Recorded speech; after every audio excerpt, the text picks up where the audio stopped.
आज आपण पाहणार आहोत कुटुंब पेन्शन बद्दल. कुटुंब पेन्शन कोणाला मिळणार आहे आणि किती मिळणार आहे आणि त्यासाठी कोणते कोणते डॉक्युमेंट्स लागतात त्याबद्दल संपूर्ण माहिती आपण व्हिडिओमध्ये पाहणार आहोत. तर चला पाहूया. सुरुवातीला आपण समजून घेऊया की कुटुंब पेन्शन म्हणजे काय. जेव्हा एखादा सरकारी कर्मचारी सेवेत असताना किंवा सेवानिवृत्त झाल्यानंतर निधन पावतो, तेव्हा त्याच्या पात्र कुटुंबियांना सरकारकडून मिळणारी रक्कम म्हणजे कुटुंब पेन्शन. यात प्रामुख्याने पत्नी किंवा पती, मुलं आणि काही परिस्थितीत पालकांचाही समावेश होतो.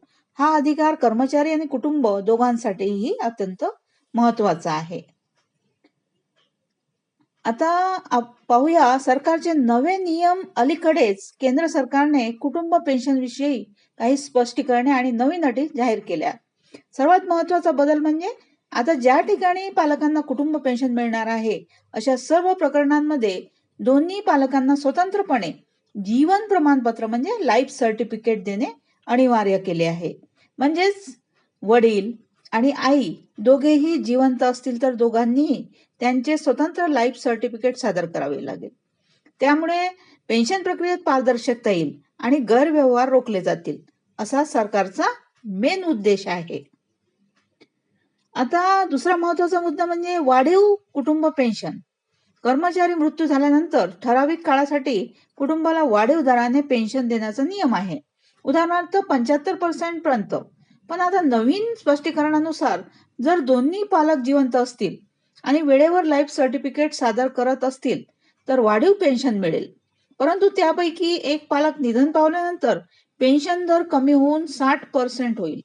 म्हणजेच वाढीव पेन्शन मिळवण्यासाठी दोन्ही पालकांचे प्रमाणपत्र अनिवार्य आहे. याशिवाय अनेक लोकांना एक शंका होती की एकाहून अधिक पत्नी असल्यास कुटुंब पेन्शन कोणाला मिळेल, हा महत्वाचा प्रश्न आहे. आता सरकारने स्पष्ट केले आहे की अशी परिस्थिती असल्यास कुटुंब पेन्शन दोन्ही पत्नींमध्ये समान वाटली जाईल. दोघींनाही त्यांच्या त्यांच्या भागाचा अधिकार आहे. तसेच घटस्फोटित मुलगी, अपंग मुलं यांच्यासाठीही नियम स्पष्ट करण्यात आले आहेत. आता योग्य पुरावे आणि दस्तऐवज सादर केल्यास त्यांना पेन्शन मिळण्याचा पूर्ण अधिकार आहे. आता सर्वात महत्वाचा भाग, आपल्याला काय करायचे. सर्वप्रथम आपल्या कुटुंबात सरकारी पेन्शन मिळणार असल्यास तात्काळ आवश्यक कागदपत्रे तपासा. जीवन प्रमाणपत्र वेळेवर तयार ठेवा. बँक किंवा पेन्शन कार्यालयाशी संपर्क ठेवा. डिजिटल लाईफ सर्टिफिकेटही आज उपलब्ध आहे, त्यामुळे घरी बसूनही हे करता येते. नियम बदलले आहेत पण प्रक्रिया सोपी केली आहे. फक्त माहिती योग्य असणे गरजेचे आहे. आता एक उदाहरण घेऊ. एखादा कर्मचारी निधन पावला, त्याचे दोन्ही पालक जिवंत आहेत. आता ते दोघेही वेळेत लाईफ सर्टिफिकेट देतात. अशा वेळी त्यांना वाढीव पेन्शन मिळू शकते. पण जर एक पालक निधन पावला किंवा लाईफ सर्टिफिकेट दिले नाही तर पेन्शन दर कमी होईल. आणखी एक उदाहरण, मृत कर्मचाऱ्याच्या 2 पत्नी आहेत. आता अशा वेळी पेन्शन दोघींमध्ये विभागली जाईल.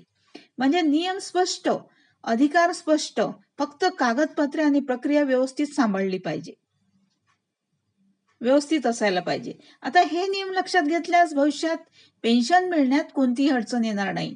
अनेक वेळा आपण कागदपत्रांच्या अभावी लाभ गमावतो. म्हणूनच आगाऊ तयारी करा. आपल्या कुटुंबियांना माहिती द्या. विशेषतः वृद्ध पालकांना मार्गदर्शन करा, कारण त्यांच्या हातात फोन नसतो, त्यांना ऑनलाईन प्रक्रिया समजत नाही. त्यांना मदत करणे हे आपल्या सर्वांचे कर्तव्य आहे. थँक्यू.